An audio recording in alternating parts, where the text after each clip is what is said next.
Good evening, my peeps, my fellow peeps. It's Kenny here from the Cranky Old Man YouTube channel. Today, I'm going to do what probably many people would say is an irrelevant and outdated review. But you know what? I buy things all the time used, and I go to look for information on it. I don't like reading manuals. I'm a visual person. I like to watch videos. And so I buy used stuff all the time, and I would like to have info on it. So today, I'm going to show you a very, I'm not going to say cheap. I'm going to say budget-friendly scope. And this is made by Stirling. It's a it was a 4x16. Yeah, 4x16 power, 50 millimeter objective lens with side parallax, locking turrets, which I really like that, and resettable zero stops. It's got your zoom here, which you could put a zoom lever on here if you wanted to. 3D print them. You can talk to Joe about that at 3D Printworks, WERKS, 3D Printworks. He could probably make you one of those. Anything you need in 3D printing, he'll give it a shot. But yeah, this is the Nikko Stirling 4:16 zoom, and it has what they call a glass-etched hold-fast reticle. And you know what I like about that reticle? Instead of just having mil dots that are black, they have the dots, but they're very fine circular dots, so you can see through the dot. So the dot is not obscuring what you're aiming at. You can still see the circle and the mil dot where it represents, and it has a mil dot with a half hash, mil dot, half hash.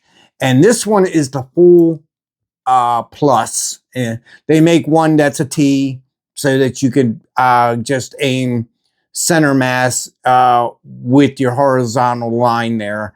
But this one has the full, so you can do more of an elevation shot as well, and a lower shot. So if you have this for further distance, you can use the mil dots in a kind of a negative cant way. The mounts are marginal at best. They're okay. Now, I'm a former United States Marine, and we had Remington 700s, 308s with McMillan stocks, and we had the gun was $3 grand, and we had a $4,000 scope on them. These, you know, under $200. But for a plinker, this would work on an AR-15 fairly well. On lower velocity thing, I wouldn't put this on a 308. I wouldn't put it on a 6.5 Creedmoor or something like that. This, when you get out past, I don't know, maybe about 10 power, it starts to get fuzzy on you pretty fast. And it's just not that accurate at 700, 800, 1,000 yards. I wouldn't be using this. I would be using something more like a Night Force or something like that if you had to make critical shots at 800 to 1,000 yards.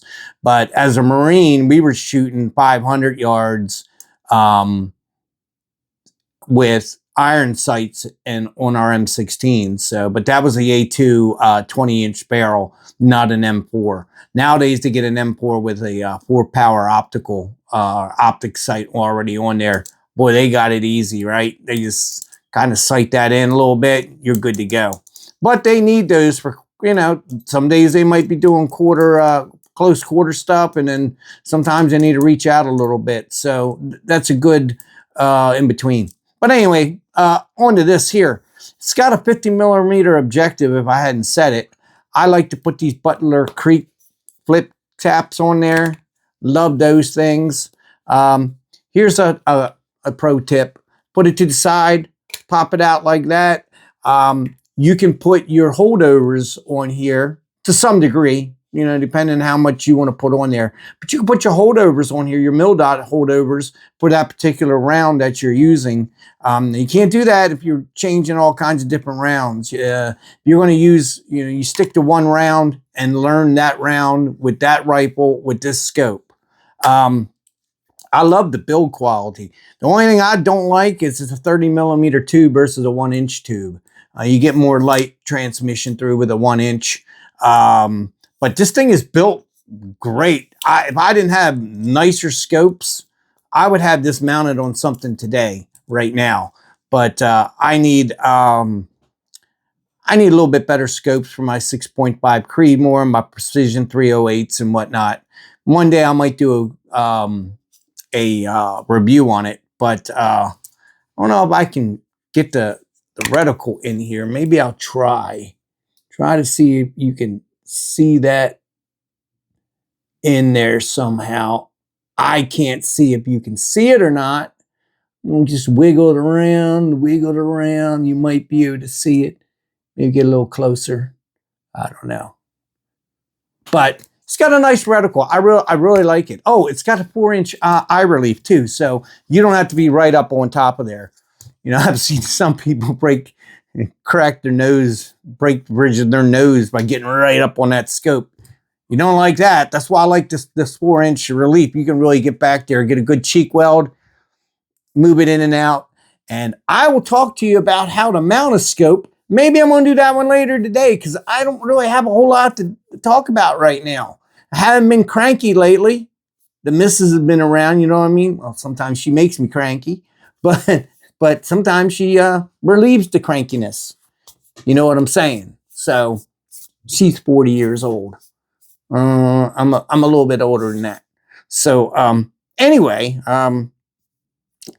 you can watch the video, Oops, Caught Ballin'.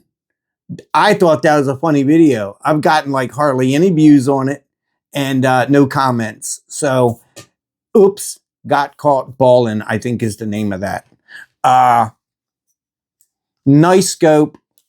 You want to put something in the comments if you have one and you need some questions asked, I'll do my best to answer them.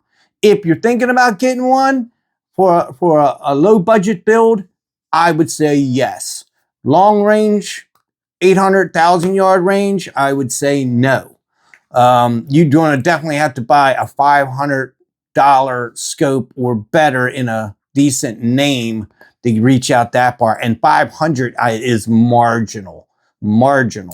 So yeah, I like it though. It's built like a tank. I would have no problem knowing I could drop this. Oh yeah, I did the box drill on this thing at 100 yards and I was off after moving it up. I did about 40 or 60 up, 40, 60 over, down, back and over. And I was only off an eighth, almost 3/16 of an inch at 100 yards. That's not bad, again, for a budget scope. But definitely got, you can hear that, or you can hear that. It's got very good tactical turns and it will push down and lock. And that thing is not going to move. So if you got that and you're going through some brush, if you're a hunter of animals of any sort and you're going through the brush, you will not knock this out. It's got, didn't even go over this, shoot. It's got your side parallax here from 10 yards to infinity. And it even has a very gimmicky red and green dot over here with